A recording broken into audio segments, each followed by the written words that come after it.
Welcome to the Opinion Combination Podcast. I'm KJ Pilcher alongside Dick Briggs, ready to discuss a little bit of college and high school wrestling.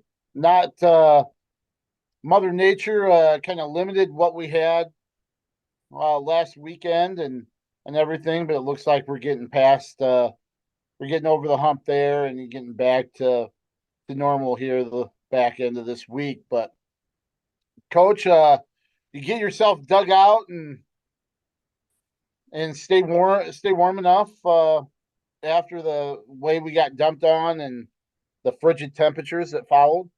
Oh boy, we got a bunch, didn't we? Yeah, we got dug out. Got it. I have a long drive, so I have a skid loader, so I have to shovel, around the house and the walks and the garages. But then I got my skid loader stuck a couple of times. It's a small gas one, and so I had to dig it out and pull it out. And anyway, it was quite a storm. Yeah. So I know our producer Nathan Ford is familiar with the Surrender Cobra. Are you aware of what that is?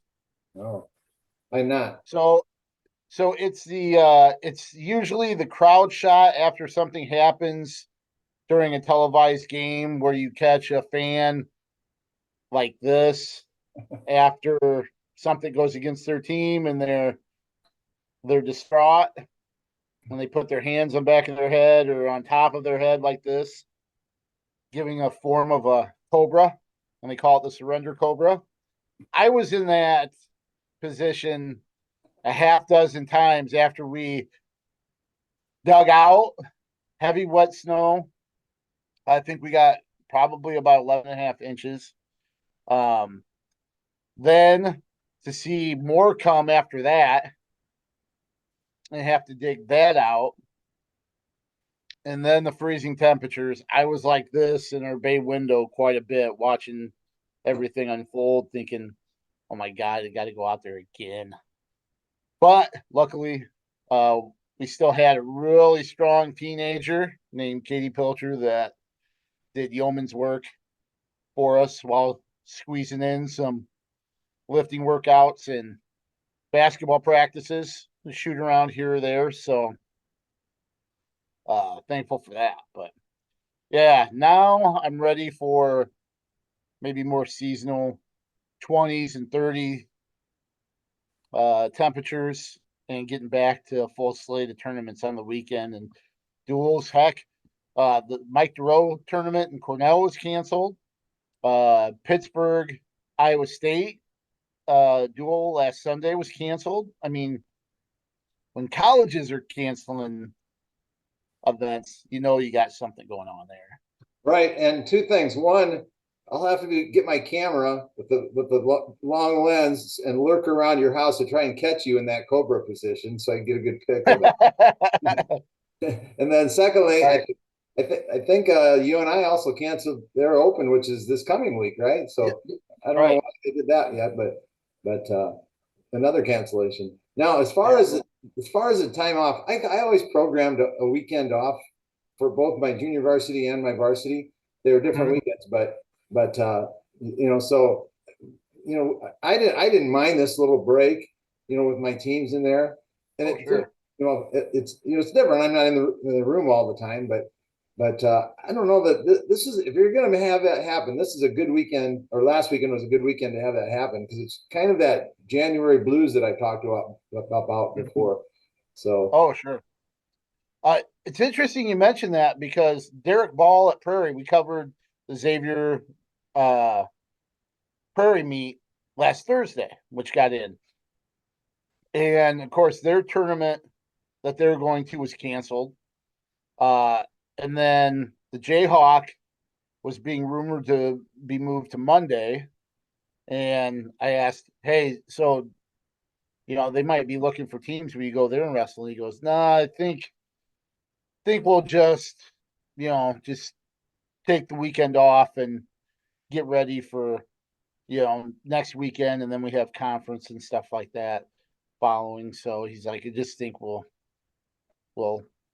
take it off. And that kind of goes with you. He probably in the same mindset saying, you know what, this would be a great chance to just kind of regroup, you know, right. shed that, that before you start hitting the championship season, there is that feeling of, grind and, season's getting long and, it accelerates, it seems like, once you hit like conference Mhm. tournament weekend. But yeah, so I think there's some other coaches that kind of followed your philosophy as well.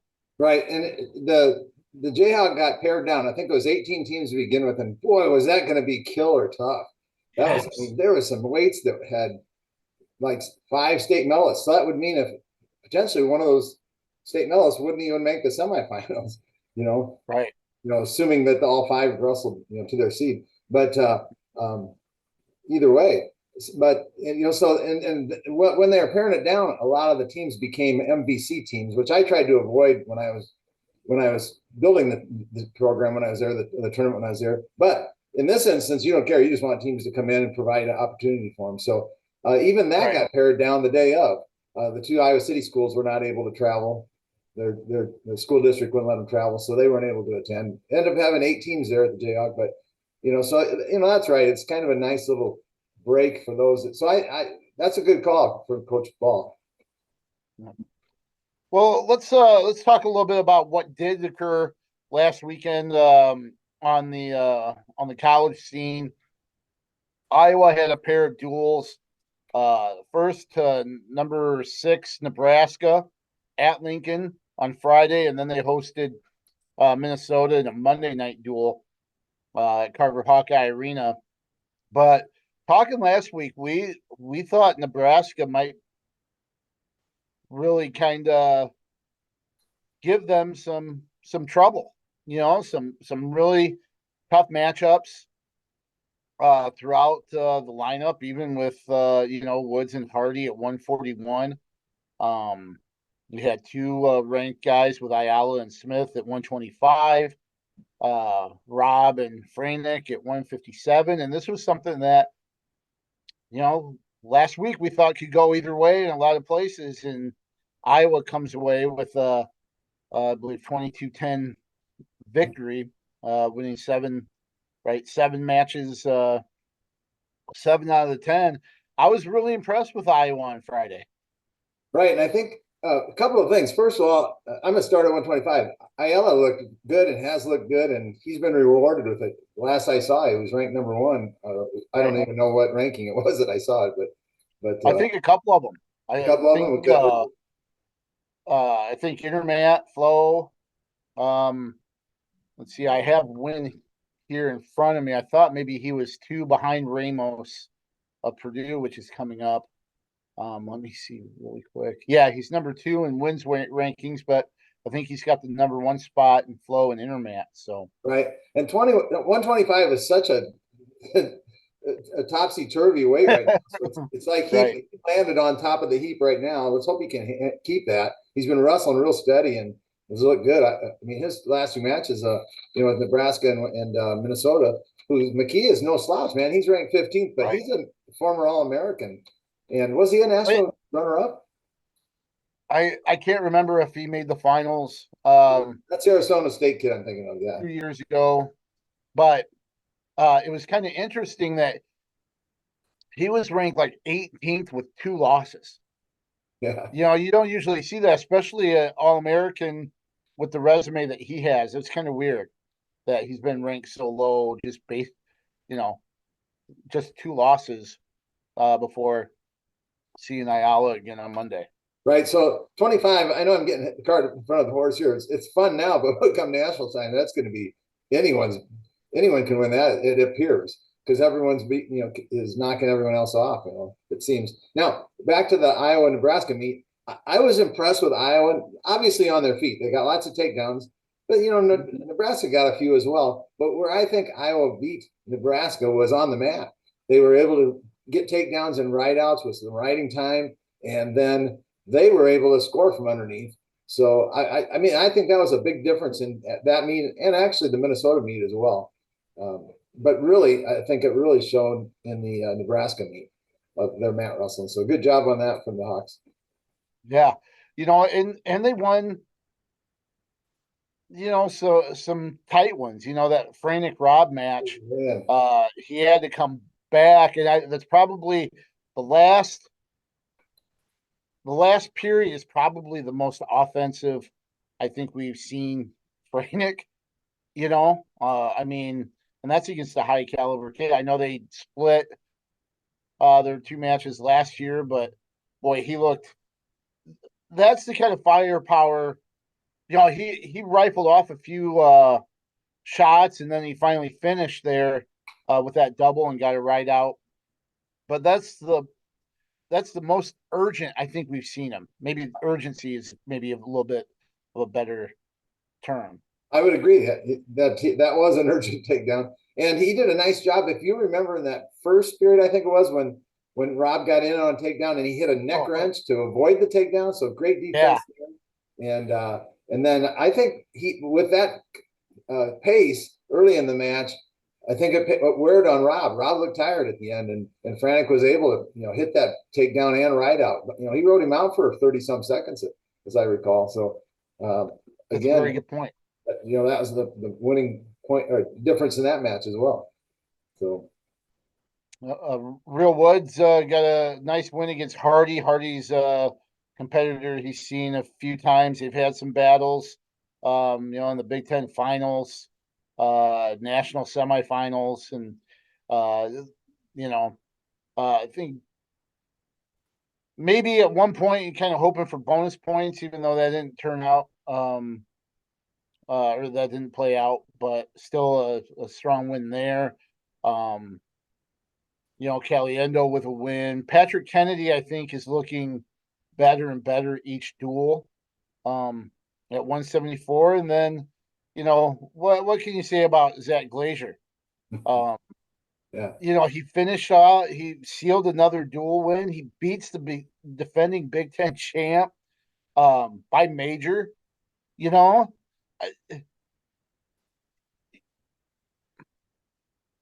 So I don't think somebody like that needs to have a fire lit under him. But I think with a lot of this talk of replacing him and stuff, you've seen just a different Zach Glazier. Now, I will say Eli McCown of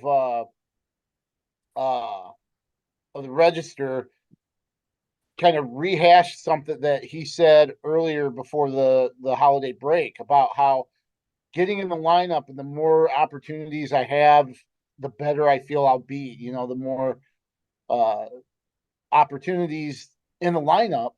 And maybe that's what's kind of coming to, maybe that's what we're seeing now is with each match, he's gaining, confidence and, really hitting things better. Maybe that's part of it. Maybe it is the talk of, being replaced that lit a fire under him. But I tell you what, this season he's come through clutch to help seal some dual wins. Right. And he looked Allred looked bad, really. I mean, for being a Big Ten champ, Allred looked to me like he was tired, out of shape, and Glazier just took it to him. So you got kind of 3 different scenarios going on here on the Iowa lineup. You got Glazier, who's battling, he may or may not be battling for a starting position. That's just springboarding out. And then you've got Rachi, who's battling for a position in there, who had Lovett, who's the #1 ranked wrestler in the nation right now, and wrestled him okay. 6-0 sounds like a kind of a beatdown, but anymore, that's 2 takedowns maybe, or so true. It's not as big of a win as it might have been last year. And then you've got at 33, Teskey, who's now, he didn't look so good. He wrestled, Vandy, who's 30th ranked, I think, in one of the polls, something around there. And Teskey, who's 7th ranked, didn't, got beat and didn't do it. So you got 3 different scenarios going on with those 3 different guys. So you got one that's springboarding, the other one that's doing a good job, and now Teskey, who's maybe struggling a bit, and he wasn't in the lineup on Sunday, or was it Monday, I guess? Monday. With Minnesota. So, we'll see what happens there. I don't know if something's wrong with him or if they're just, checking out. Eerily similar to the match against Frost in the Iowa State duel. some similarities there. And it's even more maybe a little perplexing after, he beat Van D in the finals of the Soldier Salute just a couple weeks ago. So, Right. uh, yeah, somebody has to emerge. Cale Peterson got the call against Minnesota. He wrestled well at the Soldier Salute. Um, Not exactly sure where Cullen Shriver is because he's got to be right in the middle of that mix as well. But um, we'll see how that kind of plays out with Purdue. But yeah, definitely a big win at Lincoln. Bradley Hill finished things off there with a win against that Hutmacher, the football player. Thought maybe we'd see Ben Keeter. He made the trip. But apparently it was like right at the end of 97 once they had the duel secured. Tom Brand's turn said, Hill, you're going. Mhm. Hill went out there, got the win, got a big takedown. But then Monday at Minnesota, I think kind of the story of the night. Iowa not necessarily sharp throughout most of the duel, but the story really Ben Keeter making his debut in front of the home crowd, hometown boy. Wins 5-3 to cap off the victory, which the duel technically sealed by Zach Glazier again. I'm going to beat this horse until it's dead. But technically, even though Iowa was comfortable in the lead, Zach Glazier seals it at 97 with a win over Joel's in a rematch of the semis at the Soldier Salute. But um, Keeter gets a win. He gets a decent heavyweight, not great. I think Tabor's ranked maybe 29th or something, but he's been practicing for 2 weeks. I know a lot of people were like, "Oh man, he looked gassed." It's like he's been practicing for 2 weeks. I'm sure he probably snuck over for workouts occasionally during football, or knowing him, he found a way to work on wrestling, but conditioning is a whole different beast. I mean, that. Um, that'll come around for him as things go. We're seeing it with Patrick Kennedy. Kennedy's I think a much different wrestler than he was in the Iowa State duel, just because of that endurance and stuff. We'll see it with Ben Keeter, depending on how many more matches he gets, because there's still that option of redshirting here. Um, but I just thought that was kind of the story, him getting the opportunity and wrestling against Minnesota Right. and getting the win. And a couple of things. First of all, I mean, here's a kid that's fresh off football, hasn't had much time, like you said, but he hasn't. It's his first time ever in a 7-minute match, Yeah, and he's he's given up a lot of weight, which he probably hasn't done. I don't know how many times he's ever gone 6 minutes in a match, let alone 7 minutes. true. So, and his pace, in high school was torrid. He's very active for a big guy. He was just wrestled like a middleweight guy, and so he went out and did that, and got that takedown, but also kept the pace. And then the match was close enough, but and you could tell. I was communicating. I remember with someone. I said, "Geez, clear back in the first period." I go, "Hope he has enough gas in the tank," and by golly, he did kind of poop out. But what I like about Ben Keeter is he realized it. He acknowledged it to the crowd. He didn't, get up and all of a sudden have all this energy. He stayed down, shook his head, said, "Nope, I got better than that." That's my reading is I got better to give than that. I'm not gonna. And I did hear his quote afterwards that he wants to entertain and he did not entertain in his mind. Yeah, So I and love. it was immediate, and that's the first thing I mentioned. And I think that was part of my lead to the story was looking up at the jumbotron, and with his hand raised, you could see him kind of go, Yeah. you know, and you know, uh, he was just matter of fact and direct about it. I think there's a maturity there that Ben Keeter has, too. That it's like, all right, this isn't what I wanted. Hey, I got to win. There's something to that, right? he kind of said that, hey, I stuck it out, I got the win, so that's good. But that's not the way I want to wrestle. I was disappointed. Like you said, he wanted to put on a show. And then it's okay, now moving forward, get right back to work. And I think that's how he's always kind of been. So it'll be interesting to see uh when he gets the next opportunity. They're gonna have to kind of figure out how to manage those five, you know, matches because you've got Purdue this Friday, then you've got the Illinois swing with Northwestern and Illinois, then you've got Michigan, then there's Penn State, Wisconsin, and Oklahoma State. So you've got 7 duels in 4 opportunities, I think, to compete. So, will we see him at Purdue? Will we see him, maybe split the matches at Illinois and Northwestern with Bradley Hill? Will they put him out against somebody like Kirk Vallette? We'll see. Right. I think this is, I have nothing to base this on. This is just kind of a feeling that I have. Here's a guy that's a football player that, if he puts on 20, 30, whatever, how many pounds and a lot of muscle, he might be an NFL prospect. So if that's the case, I'm kind of speculating now. If that's the case, then I don't see him sticking around for a 5th year to wrestle. So maybe the coaches and he realized that, and they're saying, hey, if I'm going to wrestle, let's get out and wrestle. And so maybe redshirt is less likely to happen with Ben Keeter than, say, Gabe Arnold. I guess I really didn't think about that kind of scenario down the road, the long term, that it would make more sense for him to wrestle right out of the gate, considering what his prospects are, as a linebacker. And if he beefs up quite a bit, maybe even a D end or an outside backer. But right. Yeah. And who knows? Maybe, he seems to enjoy football a ton as well as wrestling, of course. But, obviously there's a bigger paycheck at the end of it with football if he was to make the NFL. And, so that's a consideration for sure. But who's to say he might go away? I want to be an Olympic wrestling champ down the road too. So, right. And he's been a world champ at age group level. So, that's definitely a possibility, and I'm probably something in his mind, but we'll see on that one. Yep.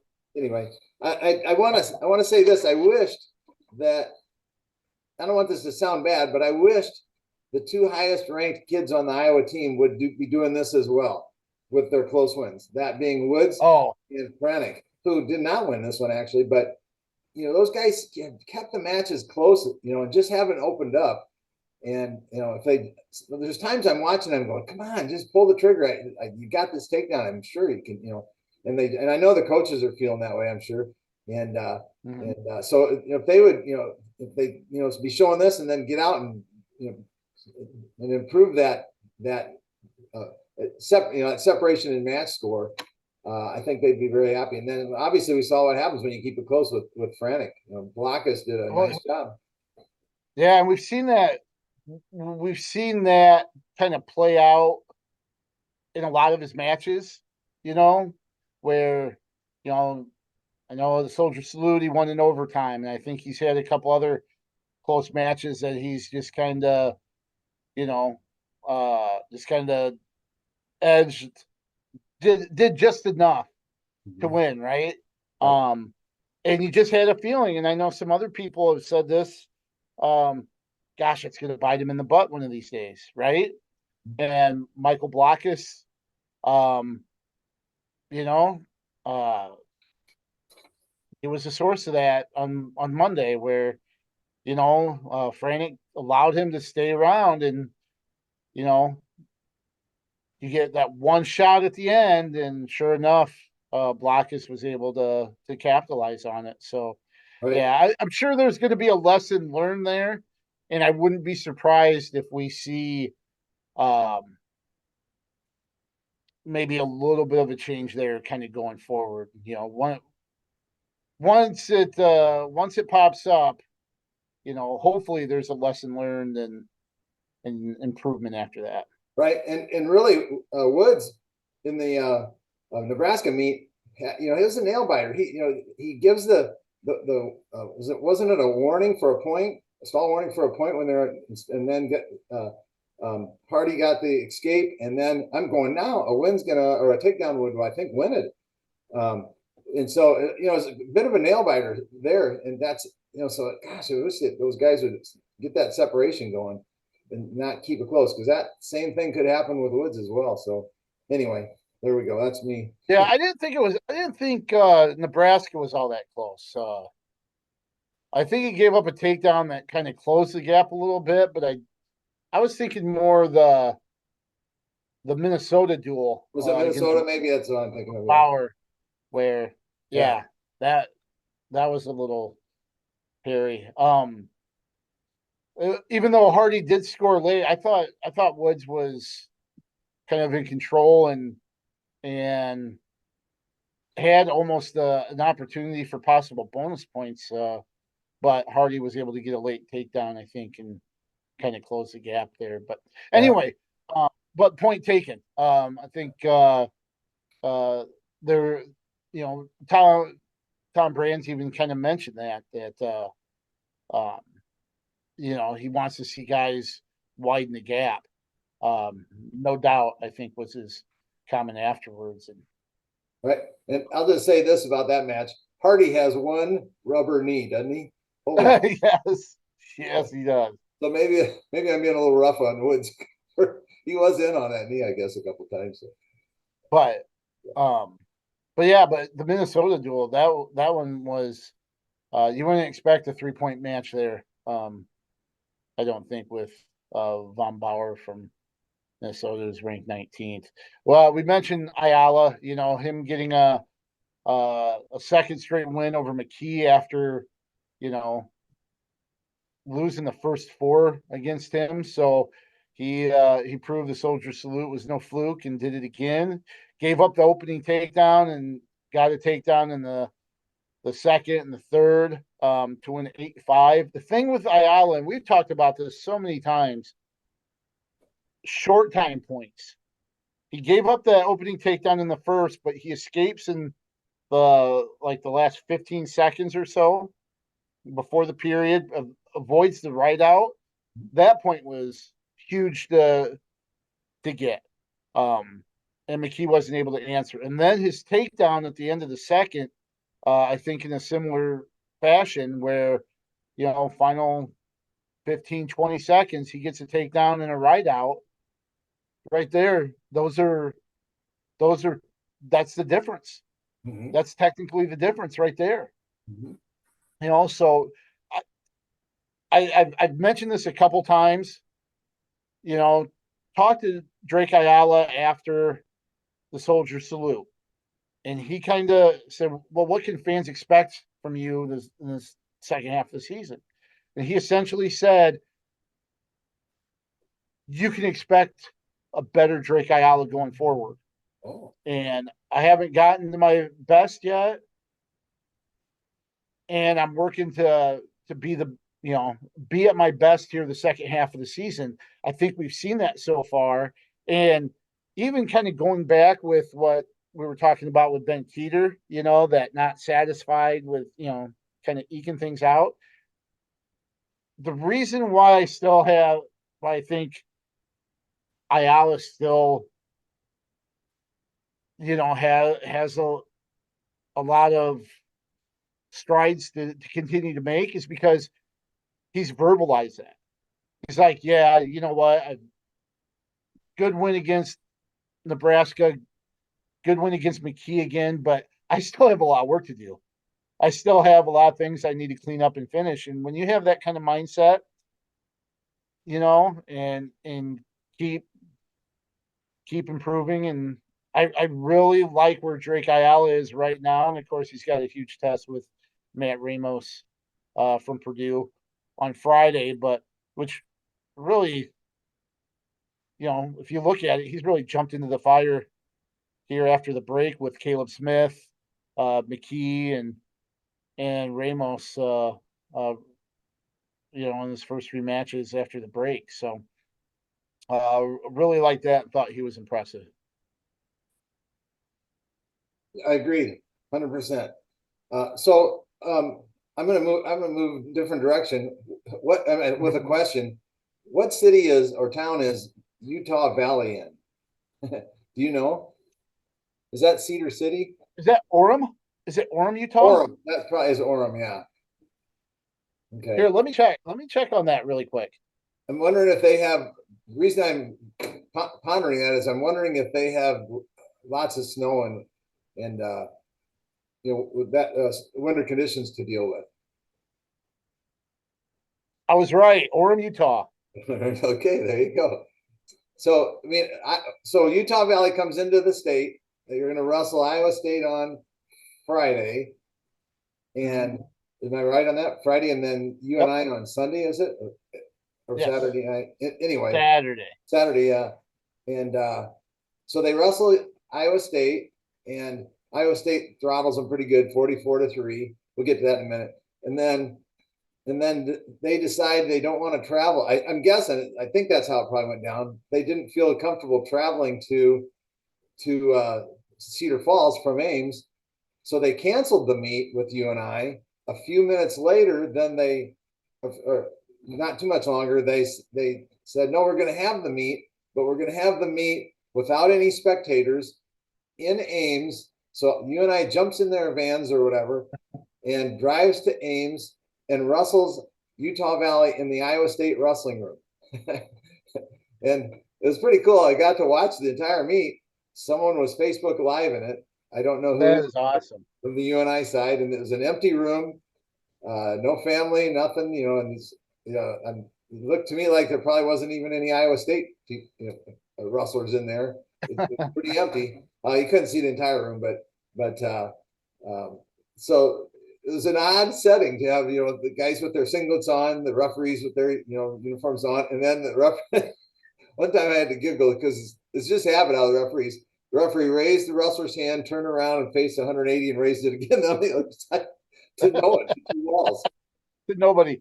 I'm like, you raise the hand once maybe, but it's a habit with them. They just stay in their habit. So I get that, but it just made me giggle. They're doing it to a wall. But it was an interesting setting. I've never seen that before. But good for UNI, good for Coach Schwab and the wrestlers. I had to wonder about weigh-ins. If they canceled it, did the wrestlers immediately go, all right, I get to eat and drink something, so now they're overweight, and they just yeah. Did they have to lose the weight they'd already drank, or whatever? And so that was pretty good. And maybe they just said, we'll allow it since we kind of backed. Oh, sure. I don't know. I have no idea. I'm just guessing, but interesting scenario. So just to kind of go over things, I think went pretty much as expected. For the most part, you got major decisions from Julian Farber at 133, Cale Happel 141. Ryder Downey follows up the win over Peyton Robb with a major decision as well. You got Parker Keckheisen with a technical fall, and Tyrell Gordon won by forfeit. So right, and I was really impressed with Happel and Downey, both with majors, and they just did a nice job. Farber as well did a good job, but those two just kept the pace on and really put it to them. Disappointed obviously with Wyatt Volker. We're not disappointed in him, but disappointed that he wasn't able to get the win there. Sure. Evan Bachman, who's ranked low 20s, he walked out of the state with 2 wins. He got a win at Iowa State and at UNI, so he's one of their wrestlers. That's right. But Volker did a nice job, but just couldn't get the takedown to get the win there. And always pulling for our Eastern Iowa high school guys. So sure. No matter what, you know who down? Tell me if you think this is weird or off base. But remember when Real Budo beat? Gosh, I think it was Blockus, and I think there was somebody else. A couple years ago, kind of his real big, kind of breakthrough wins. and then became a key guy in the lineup Right. at 49. I think Downey's in that similar thing where that win over Rob, I think, has really been his breakthrough, and you know now he's cruising. He's rolling right now. He's taking that uh confidence and that boost, and he's not looking back. That's a you know uh getting a bonus point win, and Right. he's looking good this season. Right. And right now he's depending on what rankings you look at, anywhere from top 10, maybe eighth is what the highest I've seen, and then down to maybe a 12, somewhere in that range. I'm not sure he was even ranked at the beginning of the season in the top 30. If he was, it wasn't anywhere near that. And Right. and so I agree 100% with you. He's a goer. We know that. We watched him in that state finals in that really fun battle. But Oh so yeah. and so we know that he's capable of that. But it's neat to see him. That's not easy at 157 to do that. That's a tough. Those middleweight classes are just loaded. Great wrestlers, and so I'm excited to watch him. I agree 100% with you though. He's done a nice job of springboarding after that nice win. Um, and of course, Iowa State wrestled Utah Valley on Friday. They won 9 out of 10 bouts in a 44-3 win. As you mentioned, Evan Bachman at 197 for Utah Valley, the only one to win there. Um, so he had a 6-1 win over Julian Broderson. But they Iowa State looked strong, taking care of business there on Friday. Very dominant pins from David Carr, MJ Gatan, technical falls from Feldkamp, Evan Frost, Majors. Got a major from Terrakina and Edgemandia. Chittum had a technical fall at 57 as well. So, they just kind of took care of business and did what they were supposed to, and got an extended break with Pittsburgh not being able to travel in Sunday. Right, and I mean Iowa State's ranked fourth now.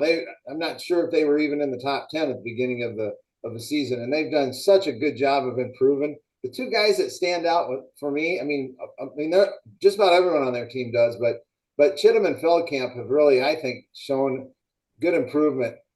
Obviously the others as well. You're not ranked fourth in the nation without a complete team, but those guys have just, Right.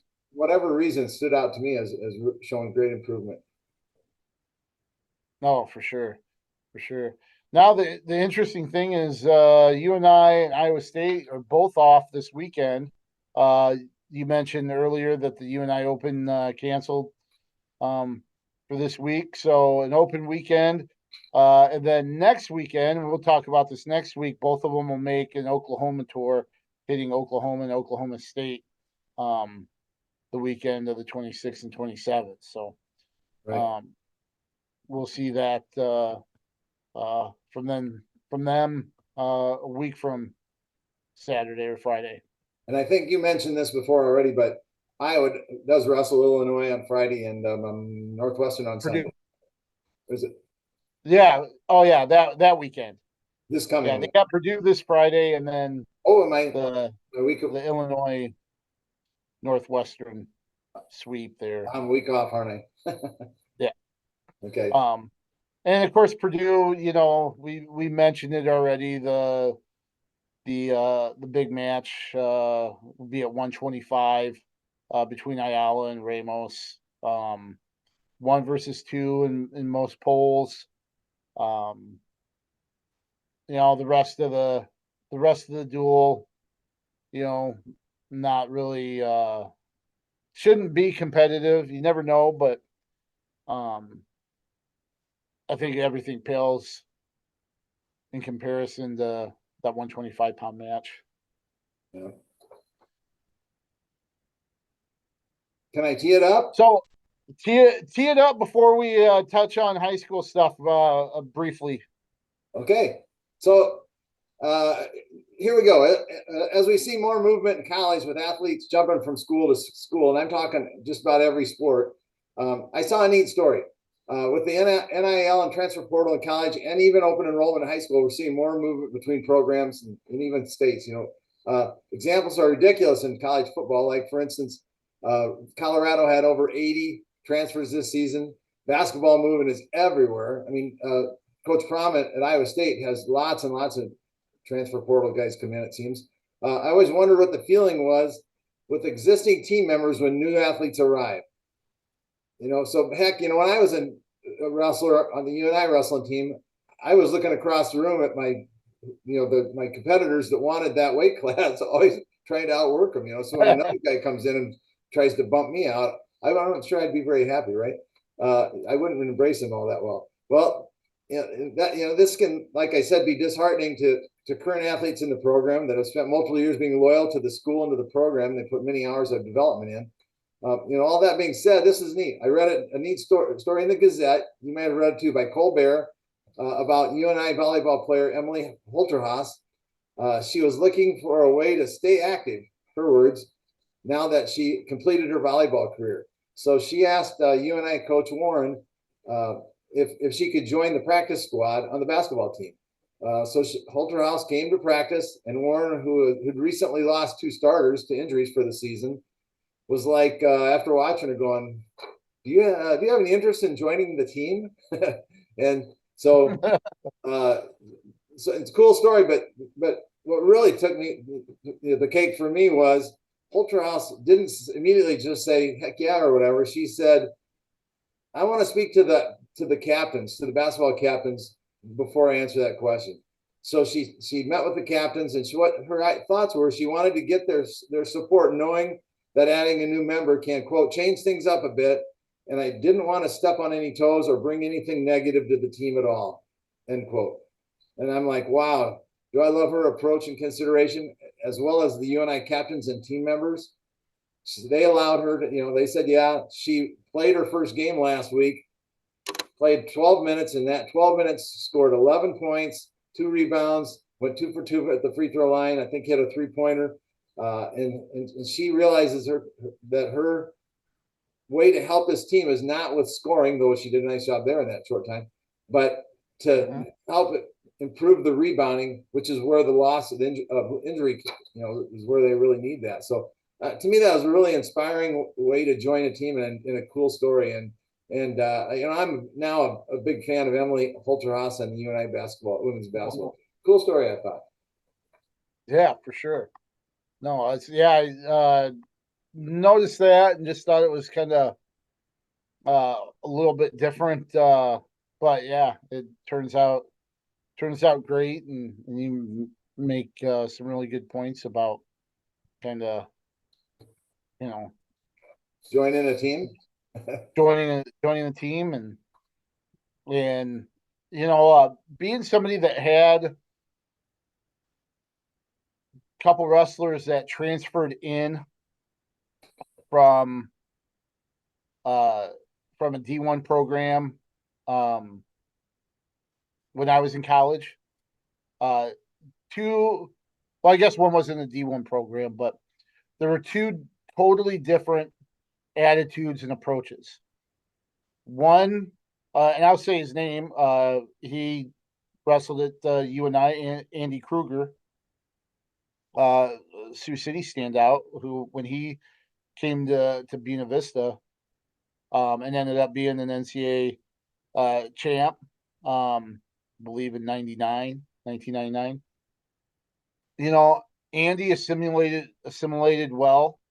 He acclimated. You realize that, he didn't view himself as better than everybody else, but worked just as hard as anybody else. He was an amazing teammate and made people around him better. And, when you have somebody that transfers in and is about more than just themselves, it has a positive, that whole ripple effect. And that's where the positive stuff comes in. We had somebody else that transferred in and, won't name names, but he thought he was better than most and didn't really, he bonded with teammates, but you could tell there just was a disconnect, and he lasted a year, and I don't even think he stayed in school. And that tells you a little bit about the differences there. Right. And sometimes you can bring in that negativism. Is that a word? And well, we'll make one. yeah, and that you bring that into a team, it can be, it can start to eat away. It can be that cancer sort of, that happens in the room and in the locker room and away from the room even. And so, yeah, it's so, that's why I like the UNI story with Emily Holton. Oh, for sure. Well, hey, let's talk a little bit about high school stuff here. Really, the only meet that I see really being held, especially in our area, the J-Hawk, got moved from Saturday to Monday. We talked a little bit about the field, kind of got whittled down because of travel and everything else, but still able to hold it in a uh, uh, kind of neat way to kick it off. You saw the ceremony that um, that celebrated the 50th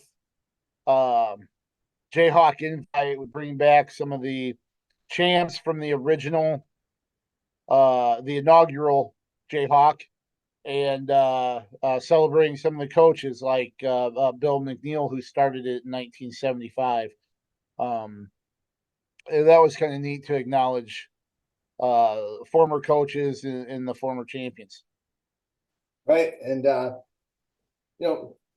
Coach McNeil was wanted to get the toughest teams around. He got that year 6 teams into the tournament. I'm guessing that other teams still had to get out of their contracts or whatever. A lot of times they do those in 2-year increments, those contracts. But Gotcha. so they had 3 champs. They had a state champion on the team that did not win that tournament, and so the J-Hawk has always been a very tough tournament. I've had the same thing happen through the years. Then when under my watch, which was a long, big umbrella with 34 years basically, I wanted to expand it to a 16 team, but I wasn't going to just get the first other 8 teams that wanted to get into it. I wanted to make it be eclectic. So it wasn't always 16. Sometimes it was 15 or whatever, 14. But, and then sometimes it was more. But this year's team original was, like I said, was supposed to be 18 teams, and it was going to be loaded. It was going to be a real fun tournament. Obviously, Mother Nature had something to say about that. Kudos to Chris Deem, the athletic director at Jefferson, and Rob Martin for putting this on Monday. School was off because of Martin Luther King Day, but and it's actually the second time since I retired from coaching that they've done that I've officiated. Right.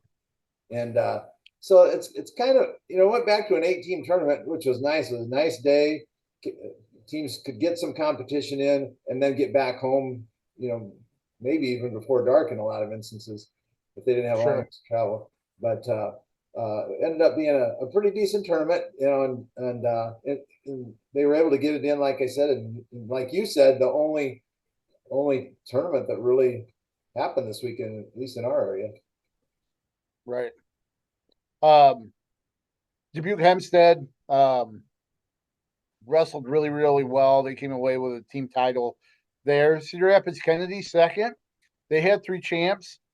Cale Smithhart, I believe at 150, Colin Falk at 165, and then Christian Gasper at 175. So good showing for the Cougars. Right. Then they had a runner-up and 2/3 as well. So had a very good showing there. And Jake Ostendorp, the other runner-up, I believe. Correct. Like a 138. I think that's right. Yeah. Yeah. So that was one of those weights, you mentioned it before. I think 138 and 175. Those were 2 weight classes that with the original field would have had 1, 2, like 1, 2, and 3, 5 in 3A, and number 4 in 1A, and stuff like that. I mean, 3875 would have been loaded with uh wrestlers too, but That would have been fun. But it is what it is. But like I said, thank goodness a lot of teams don't have that ability to do that, or don't have maybe administrators administrators that want to do that, because that's a lot of work. right. They seeded the tournament and then once, and then they seeded it again, and then they had to. Then on the day of the tournament, they had, I think, 7 weights that were 6 or 5-man round robins. They decided to do that, which gives the wrestlers 5 matches, or if it's a 6-man round robin, they get 5 matches, and if it's 5-man round robin, they get 4 matches. They can't wrestle themselves. And then the other ones were brackets, I believe, the 8-man brackets, and so at least they got that in, and good for them. But with the reason I bring up the round robins, you don't have to seed those necessarily, other than maybe try and keep the top seeds away from each other the first couple rounds. Right. Just to add that Colin Falk pinned his way through tournament. He improved to 25-4 for Kennedy. Cale Smithhart 4 pins and a major in his 5 matches. They're at 150. So really really strong showings there. We mentioned Dubuque Hempstead won the duel, I think, by about 42 points maybe over Kennedy. Marshalltown, I believe, was 3rd. Some really good individual matches as well. And one other item of note, Isaac Thatcher, Fort Madison, was named Wyatt Schultz Outstanding Wrestler.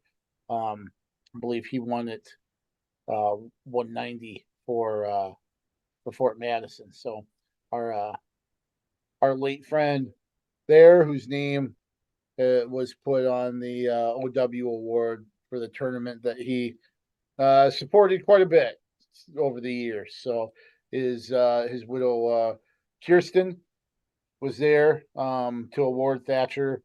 With that, Thatcher is 10-2, and he pinned his way through his 190 opponents. Right. So when Wyatt moved into town, he contacted me and said, "Hey, do you mind? Can I take pictures at your wrestling meets?" And I went, yeah, sure, okay, whatever." And I had no idea, what was going to happen. So then Wyatt starts coming to our meets and taking, back then, pictures that you had to go develop and have printed out. Yeah. And you have them at the banquet, hundreds of pictures of wrestlers, and say, "Help yourself." So his expense, bringing those to the wrestlers, and then eventually bought the Predicament Wrestling magazine, and of course, expanded from just Jefferson to all of Iowa and beyond, and with his coverage and such. So I mean, so that's he was very generous to our Jefferson wrestlers through the years, and of course, our good friend for sure. Right. Let's look ahead one before we even get to the weekend. We will be at Independence for the Del Buck rivalry, the Del Buck Trophy, the Highway 20 clash between West Delaware and Independence. We'll be there on Thursday at Independence. One item of note surrounding that meet, Jeff Voss reached 500 victories last week with a win over Solon. So he joins a pretty select group of 500 career wins among high school coaches. So he'll look to get another one on Thursday in a duel that should be a barn burner again to both of these teams. highly ranked in the latest Iowa High School Athletic Association polls that came out Tuesday. So that'll be one to look forward to. And then as far as Saturday goes, Clyde Bean duels are this weekend, named after the former late City High coach. Cedar Rapids, Kennedy, Clear Creek, Amana, Dubuque, Hempstead, Iowa City High, Mount Vernon, Muscatine, Oskaloosa, Ottumwa, Cedar Rapids, Prairie, and Cedar Rapids, Xavier. In that field, boy, that's going to produce some really good duels. You've got, I believe, four teams or three top 10 teams for sure, with Mount Vernon in 2A, Dubuque, Hempstead, and Prairie. And then you've got City High, which is in Clear Creek, Amana, which are kind of in that mid-teens in Class 3A as well. So, right. those good duels. For sure. And I would add these two things. First of all, I'm going to back up to the Independence and West Delaware meet. Those are two programs that if you're a young coach, you should take a good look at both of those programs. And it's not just about the wrestlers and the dual meets and that sort of thing. It's about this entire program. And you can use that as a model to build your program, I think, because both of those coaches and coaching staffs and parent support and community support is fantastic. And as a 3A coach, I was always a little bit jealous of that because we had it at Jefferson and I loved it, but I was a little jealous that because in the small towns you get to know everyone a little bit better sometimes, and so I was just a little jealous of that. But take note, young coaches, those are great programs. And also a note at the Clyde Bean duels, KJ, I don't know if you saw this or not, but they're also going to share that name now. They're going to call it the Clyde Bean Brad Smith duels, and they're going to honor Coach Smith as well this weekend. So I did not realize that. Bean Smith duels. Okay. No, I did not notice that. Right. So, and then deserved there for Coach Smith. Right. I mean, you could do that at Iowa City or Lisbon, right? Yeah, right. But anyway, not to go away from the Bean Smith duels, but that Ed Winger this year, like always, is just absolutely jam-packed tough. So you've got 6 of the top 10 teams there, including 1, 2, and 3 in Southeast Polk, Bettendorf, and Fort Dodge. Then you throw in Ankeny Centennial as 5th, Waukee Northwest 6th, and Waverly Shellrock 8th. Throw in a Blair, Nebraska, and then a whole lot of others. There's 21 teams, and they're teams like Dowling, Ankeny. I think Ames is there. Some of those teams that are perennially good and just lurking outside the top 10. North Scott, which is that's a quality program as well. Fort Madison was at the J-Hawk, and they'll be at the Winger as well, and they've got a couple decent kids. So yeah, that I was just looking at that field too, and that's that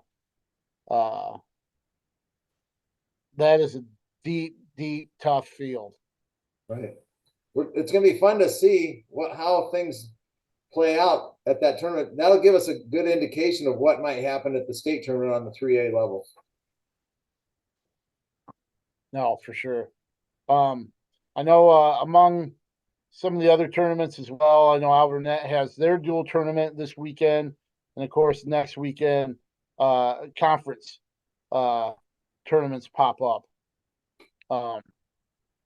So just kind of looking at what we have here.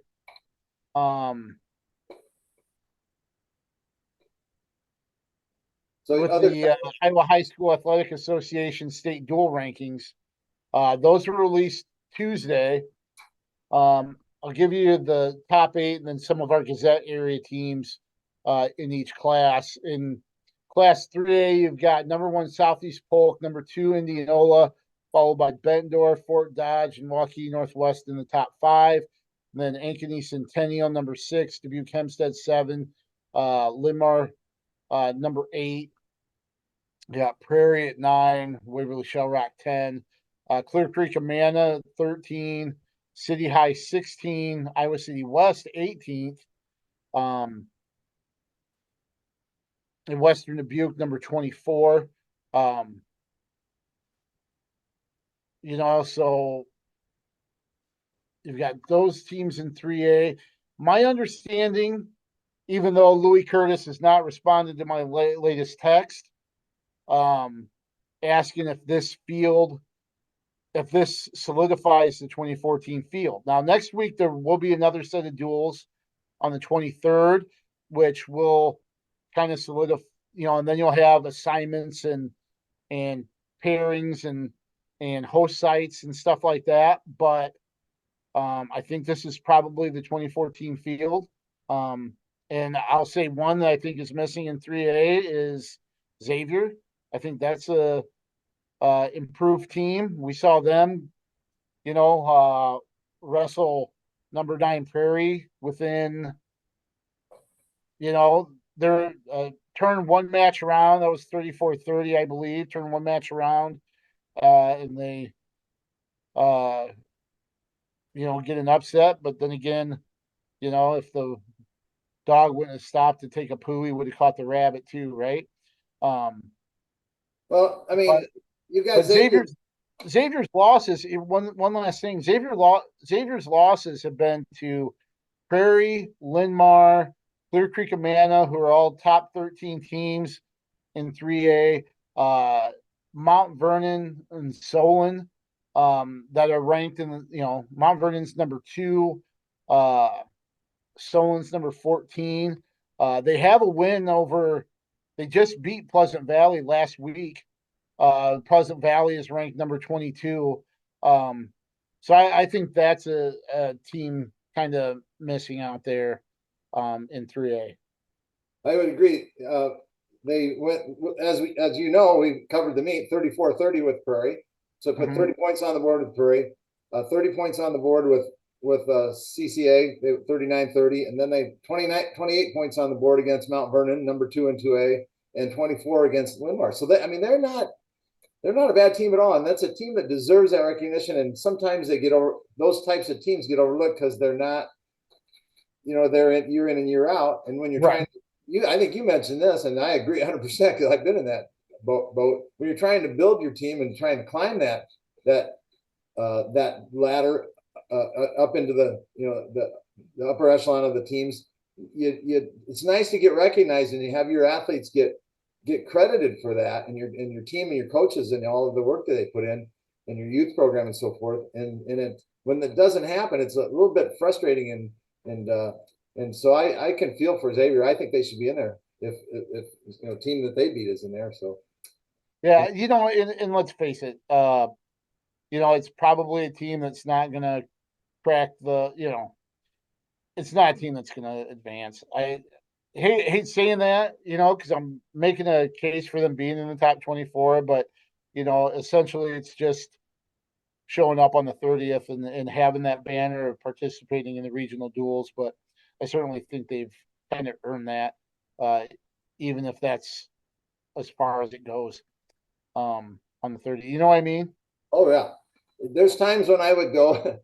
It was a little bit different structure back then. It wasn't 24 teams. It was the district champ and runner up, and so that's 16 teams, and so we'd be a runner up by like a half a point over the third place team. And there's times I'm going, oh geez, now we have to drive up to Waverly Shell Rock or down to Iowa City West to get throttled. And I'd have to remind the wrestlers, doggone it, be proud, you earned this butt kicking.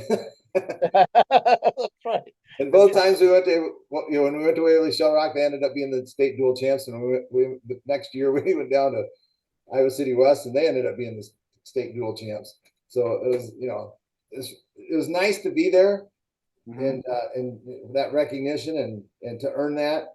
But it was a difficult pill, like you're saying sometimes too. Yep. So in Class 2A, you've got Osage number 1, Mount Vernon number 2, Creston at 3, West Delaware 4, Sergeant Bluff Luton 5, Ballard 6. Then you've got Benton Community 7, Independence 8, Algona 9, and then Glenwood 10. We mentioned Solon's number 14. How about Anamosa?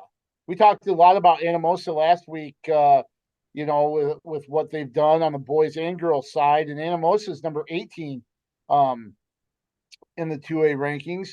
And then you close out the bottom part. You've got Decorah Union, with a much better tournament team than a dual team, obviously. And then Williamsburg, which slides in at number 24, despite a lot of injury and kind of inexperience this season. Some strides being made there. But Grant Eckenrod has the Raiders in the top 24 there. But how about the WAMAC? I mean, this isn't really anything new, but you've got number 2, number 4, number 7, number 8, number 14, and then number 24. So, you've got half of the hosting teams very well could be from the same conference. And that's nothing new. I mean, you've had all WAMAC finals, multiple years. 3 of the top 4 have been from the WAMAC some years, so at state duels. So it's not a surprise, but it just shows you just how tough that is. And of course, we'll get to see 4 versus 8 tomorrow night. Right, and I'm looking at the IWCOA state dual rankings that came out the 15th, and I'm looking at 2 versus 4, Mount Vernon 2 and West Delaware 4. So even better. But I think Osage is beatable this year. Whether someone does it or not. Mount Vernon, I don't know much about Crescent, but they're 3rd right now on the duels. But I think Osage is beatable with some of their injuries that are out. But so Mount Vernon might be the one to do it. Someone else maybe. You mentioned Anamosa. I'm going to be up in Anamosa Friday for the River Valley Conference tournament for the girls. Oh. And then Saturday for the Denny Christensen, which is 13 teams. So that'll be fun to see the teams there as well. So, and then one other tournament that's in the area. Oh, 2 of them actually. The Williamsburg Invitational. They always have a good tournament there. And then Bob Luters has 21 teams down there, which has Iowa City West, Linn-Mar, Regina amongst the 21 that are kind of from our area here. So yeah, Clinton. They've always got a nice tournament there. Great talent. They've got some teams from Illinois too that come over. Always fun to watch. Luters, one of those marquee tournaments here right before the championship season starts. Right. So we got a lot of activity going on. We'll see how that goes.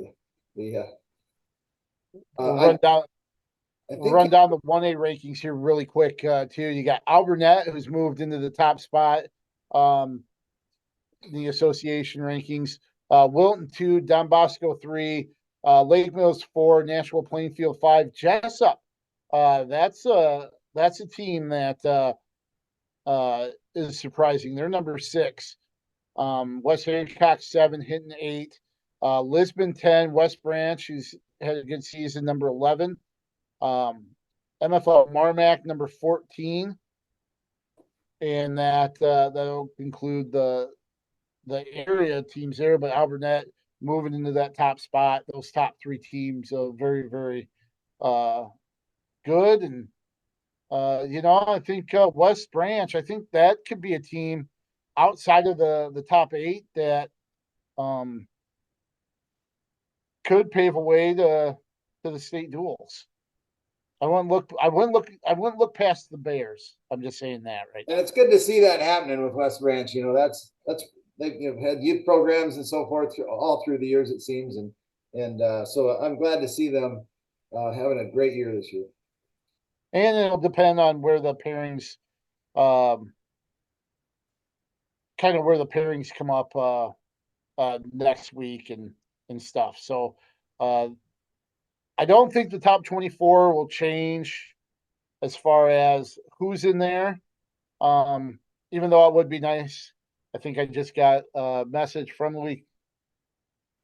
So these will be the qualifiers,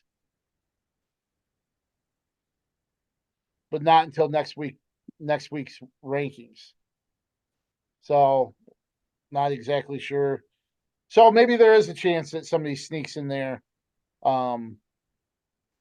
here if they have a good weekend this weekend and moves into the top 24.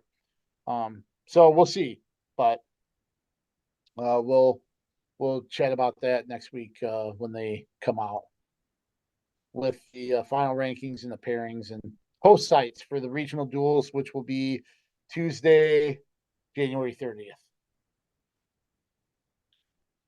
Any other last bits of wisdom before we call it a week?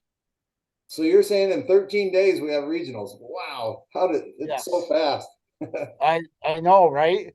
It's kind of crazy, and actually, 10 days before the girls' postseason, the super regionals, and what was it, 13, and then there's that quick turnaround. So you're looking at 17 days, just a little over 2 weeks before we have state duels. Wow. Yeah. It's so fast. We're looking at about 17 days maybe for that. That's fun. Yeah. It just, once you get past that break, things just kind of accelerate and zip by. Next thing you know, it's over. Of course, the season's a lot shorter than years ago, right? At least by 2 weeks. I think that, yeah, they cut it down 1 week and then somewhere along the way another week. So you're right. And that didn't bother me at all. It does get to be a long season. I think college season is really long for those athletes. I was just going to say, you're looking at a season now that pretty much starts at the beginning of October and ends in middle of March. Right. And that's the official starting date, October. Yes. Well, it starts clear back in August. Yeah. Oh, for sure. For sure. You've been through that as an athlete. Kyle certainly has been through that as well. So that better than anybody, just how long, how much that's elongated. And I think it's longer than any other. The winter season is the longest grind than any other sport, any other season, especially at the college level. Agreed. So, all right. So you're going to be at Anamosa over the weekend after we will be up at Independence on Thursday. I will be heading down to the Bean Smith duels in City High after Thursday, the Highway 20 clash, and then Purdue and Iowa on Friday. So a fun weekend coming up. Have fun at the tournaments that you'll be doing now that you're getting right back into the swing of officiating again after everything. So have fun with that. Just like to thank everybody again for watching Opinion Combination Podcast week in and week out as we're getting closer and closer to the conclusion of the high school season. It's crazy. But thanks everybody involved, and Coach Briggs, why don't you send us out? Let's keep wrestling on the move.